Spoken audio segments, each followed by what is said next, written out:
कि शिक्षकों को आज की तिथि में स्पेशली क्लास 1 to 12 जिनके उपयोग अलग अलग जगहों पर बार बार किए जाते हैं, चाहे वो बैल गिनना हो, गाय गिनना हो, मकान गिनना हो, आदमी गिनना हो या कुछ भी कराना हो, तो चुनाव कराना हो, शिक्षक तो है ना।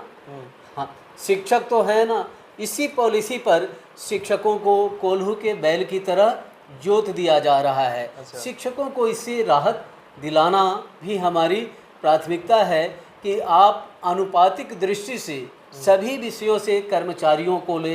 चुनाव है तो हर विभाग का अनुपात तय होना चाहिए, जनगणना है तो हर विभाग में कार्यरत कर्मचारियों का एक अनुपात तय होना चाहिए, चाहे वो बैंकिंग हो, ब्लॉक हो, स्वास्थ्य हो, ताकि शिक्षण का कार्य बाधित ना हो, प्रभावित नहीं हो, अध्ययन अध्यापन का कार्य प्रभावित नहीं हो।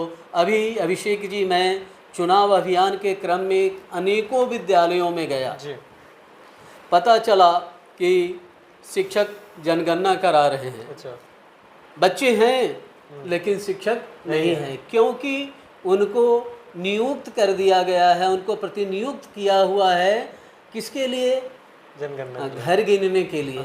अब लोगों को गिनेंगे, गाय बैल गिनेंगे, गाड़ी घोड़ा गिनेंगे, तो बच्चे को पढ़ाएंगे क्या? चुनाव कराएंगे, लेकिन बच्चे आकर वहाँ एक दूसरे का सर फोड़ रहे हैं, उसको देखने वाला कोई नहीं है। हेडमास्टर एक हैं जो यहाँ से वहाँ दौड़ रहे हैं और अपने नौकरी बचाने की जुगत में लगे हुए हैं कि कोई दुर्घटना ना हो जाए। तो इन चीज़ों से भी बचाने की आवश्यकता है।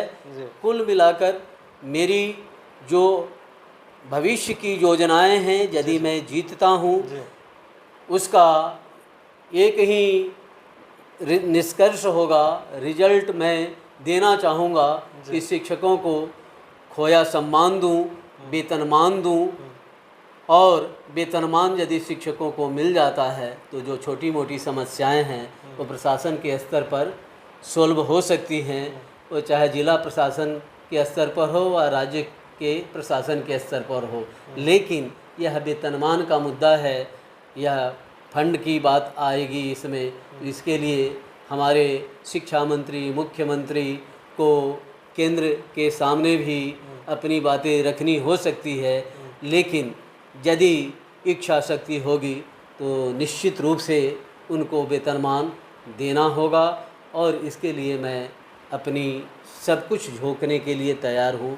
हर हाल में मैं शिक्षकों को उनके खोए सम्मान को वापस दिलाने के लिए प्रतिबद्ध हूँ, कटिबद्ध हूँ। क्या बात।